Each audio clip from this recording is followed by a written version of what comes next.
Hello दोस्तों, Ranjit Kumar chemistry classes में आपका मस्ट वेलकम है। हम लोग काफ़ी समय के बाद मिल रहे हैं, लेकिन अब हम लगातार वीडियो आपको देंगे और आसानी से हम लोग पढ़ाई को कंप्लीट करेंगे। तो जैसे कि हम लोग थोड़ा सा बैक चलेंगे और देखेंगे, हम लोग पढ़े थे वैद्युत रसायन यानी फिजिकल केमिस्ट्री का तीसरा लेसन हम लोग पढ़ रहे थे। वैद्युत रसायन यानी इलेक्ट्रोकेमिस्ट्री, और इलेक्ट्रोकेमिस्ट्री में हम आपको बताए थे वैद्युत अपघट्य और वैद्युत अनपघट्य, क्लासिफिकेशन ऑफ इलेक्ट्रोलाइट्स के बारे में हम लोग पढ़े थे। वैद्युत अपघटन के बारे में पढ़े थे। आज हम लोग जो वीडियो प्रस्तुत कर रहे हैं या जानेंगे, तो वह वीडियो जो है और वह टॉपिक जो है आज देखेंगे, उस टॉपिक का नाम है वैद्युत अपघटनी सेल, इलेक्ट्रोलाइट सेल यानी वैद्युत अपघटनी सेल। आज के लिए टॉपिक है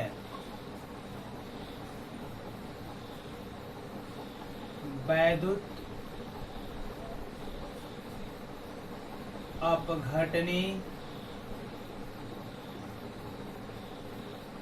सेल, है ना। आज का ये टॉपिक है वैद्युत अपघटनी सेल। ये कैसे बनता है, ये कैसे कार्य करता है, इसके बारे में डिटेल्स आज हम लोग जानेंगे। मैंने इंग्लिश में बताया इलेक्ट्रोलाइटिक सेल यानी इलेक्ट्रोलाइटिक, है ना।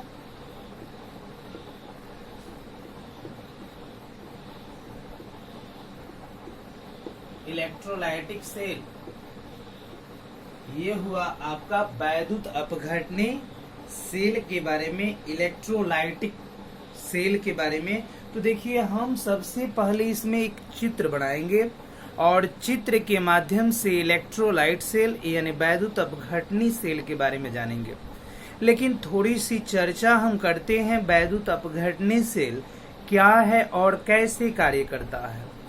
इसमें हम बताते हैं, जब किसी पात्र में, है ना, मान लीजिए हम यहाँ पे एक पात्र ले लिए और इस पात्र में हम वैद्युत अपघट्य के विलयन को ले लिए, है ना। जब किसी पात्र में, यानी हम यहाँ पे एक पात्र ले लिए और इस पात्र में वैद्युत अपघट्य का विलयन ले लिए। इस पात्र में हम वैद्युत अपघट्य का विलयन ले लेते हैं और वैद्युत अपघट्य के विलयन को ले करके इसमें धातु के तार के 2 इलेक्ट्रोड का लगा देते हैं, है ना। धातु के तार के 2 इलेक्ट्रोड को लगा देते हैं। अब इसमें जो विलयन है वो है वैद्युत अपघट्य का विलयन। ये है वैद्युत अपघट्य का विलयन, वैद्युत अपघट्य, वैद्युत अपघट्य का विलयन है। हमने क्या किया, जो एक पात्र लिया और इस पात्र में वैद्युत अपघट्य के विलयन को लिया और वैद्युत अपघट्य के विलयन के बाद इसमें 2 तार के टुकड़े को डाल दिया और इन दोनों तार के टुकड़ों को हमने किस नाम से इंडिकेट किया, इलेक्ट्रोड, है ना। इसे हमने इलेक्ट्रोड का नाम दिया यानी इलेक्ट्रोड बना लिया। अब इस इलेक्ट्रोड में अब हम क्या करते हैं, तो यहाँ से इलेक्ट्रोड जो होता है और यहाँ से इलेक्ट्रोड ये बन गया। अब ये इलेक्ट्रोड जिस तरीके से बैटरी से जुड़ता है, जो धनोद यानी धन से जुड़ेगा, धनायन से जुड़ेगा, वह धन ध्रुव कहलाएगा। और धन ध्रुव को यहाँ पे इंडिकेट करने के लिए हम लोग बारी बारी से आसानी से वैद्युत अपघटनी सेल में यानी 2 तारों को जोड़े हुए हैं। इन दोनों तारों को जो लगाए हुए हैं वैद्युत अपघटनी सेल के लिए इस पात्र में, इसे हम इलेक्ट्रोड का नाम दिए। अब इलेक्ट्रोड का नाम देने के बाद मैं ये चीज आपको बता दूं, ये इलेक्ट्रोड जब किसी बैटरी के ध्रुवों से जोड़े जाते हैं, ये जो दोनों इलेक्ट्रोड हैं, इसे जब हम किसी बैटरी के ध्रुवों से जोड़ते हैं, तो बैटरी के ध्रुवों से जोड़ते हैं तो जो इलेक्ट्रोड बैटरी के धन ध्रुव से जुड़ता है, यानी जो इलेक्ट्रोड बैटरी के धन ध्रुव से जुड़ता है, उसे एनोड कहते हैं। यानी यहाँ पे जो धन ध्रुव होता है वो एनोड होता है जिसे हम धन ध्रुव कहते हैं। इसके लिए हम प्लस चिन्ह यानी पॉजिटिव इंडिकेट करते हैं। दूसरा होता है जो इलेक्ट्रोड ऋण ध्रुव से जुड़ता है, ऋण ध्रुव से जुड़ता है तो ये निगेटिव चार्ज होगा और इसे हम लोग कैथोड कहते हैं। तो ये हो गया हमारा कैथोड।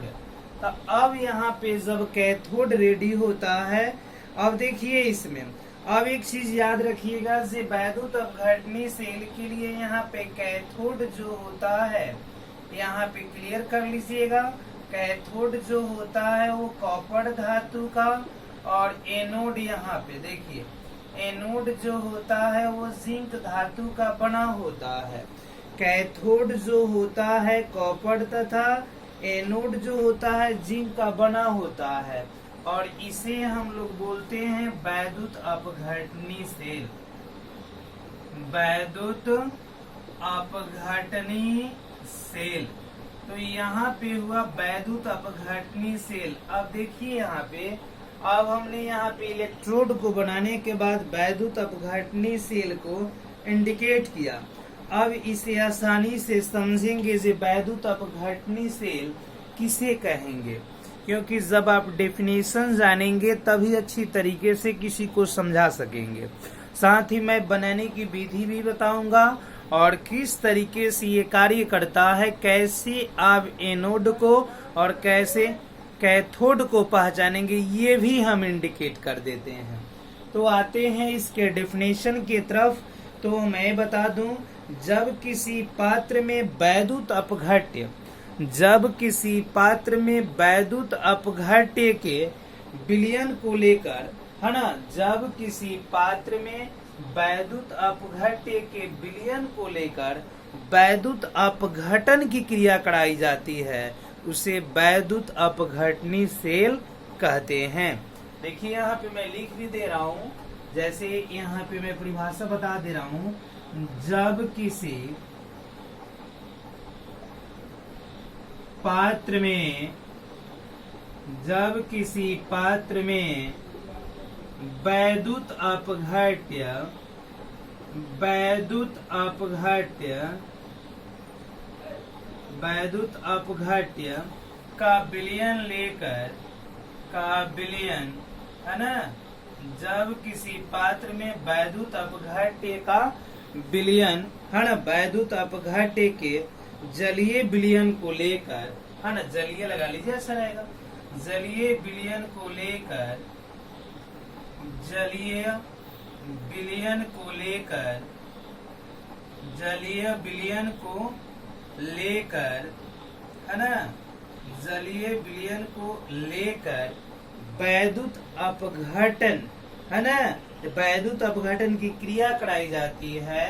यहाँ पे मैं लिख दे रहा हूँ, वैद्युत अपघटन की क्रिया कराई जाती है, वैद्युत अपघटन, है ना, की क्रिया कराई जाती है, वैद्युत अपघटन की क्रिया कराई जाती है, कराई जाती है, उसे वैद्युत अपघटनी सेल कहते हैं, उसे वैद्युत अपघटनी सेल कहते हैं, है ना। तो यहाँ पे वैद्युत अपघटनी सेल कहते हैं। देखिए क्लियर हुआ, यानी जब किसी पात्र में, मान लीजिए हमने पात्र लिया और इसमें वैद्युत अपघट्य के जलीय विलयन को ले लिया, वैद्युत अपघट्य के जलीय विलयन को ले लिया और इसमें वैद्युत अपघटन की क्रिया कराया, है ना। तो वैद्युत अपघटन की क्रिया कराया, तो वह वैद्युत अपघटन की क्रिया कराने की जो प्रक्रिया है उसे वैद्युत अपघटनी सेल कहते हैं। देखिए वैद्युत अपघटनी सेल के लिए पात्र में दो तार को हम लोग लगाते हैं। तो आपसे अगर पूछा जाए इलेक्ट्रोड इसमें क्या है, तो वैद्युत अपघटनी सेल के निर्माण में जब किसी पात्र में वैद्युत अपघट्य के विलयन को लेकर जब उसमें हम दो धातु के तारों को लगाते हैं तो उन्हें इलेक्ट्रोड कहते हैं। ये जो होते हैं बैटरी के ध्रुवों से जोड़े जाते हैं। जो ध्रुव धन ध्रुव से जुड़ते हैं यानी जो धनायन होते हैं वो एनोड कहलाते हैं, उनके ऊपर हम प्लस का चिन्ह दे देते हैं। जो ऋण ध्रुव होते हैं वो कैथोड कहलाते हैं, उनके ऊपर माइनस का चिन्ह दे देते हैं। अब देखिए इसमें एक मार्केबल पॉइंट है, आप जानेंगे जब किसी इलेक्ट्रोड का निर्माण जो होता है वैद्युत अपघटनी सेल के लिए तो कैथोड कॉपर धातु का और एनोड जो होता है जिंक धातु का बना होता है, जिससे हम वैद्युत अपघटन की क्रिया वैद्युत अपघटनी सेल द्वारा आसानी से संपन्न कर सकते हैं। अब इसमें आपको कहीं भी दिक्कत हो वैद्युत अपघटनी सेल को बनाने में, समझने में, तो आप जरूर हमसे पूछें, है ना। अब मैं इसके बाद आपको बताऊंगा जे वैद्युत अपघटन की क्रिया जलीय विलयन के साथ और द्रवित अवस्था के साथ विभिन्न यौगिकों में कैसे की जाती है। मान लीजिए जे NaCl आपने लिया एक वैद्युत अपघट्य है, या NaOH एक वैद्युत अपघट्य है। अब इसमें अगर हम द्रवित अवस्था में लें तो क्या कंडीशन होगा, कैसी अपघटन की क्रिया होगी, एनोड पर क्या मुक्त होगा, कैथोड पर क्या मुक्त होगा, इस चीज को क्लियरफाई हम अगले वीडियो में कर रहे हैं। इस वीडियो के लिए यहीं तक। वैद्युत अपघटनी सेल क्लियर करेंगे, जहां दिक्कत हो आप कमेंट करेंगे, है ना। पुनः मैं अगले वीडियो में आपसे मिल रहा हूं।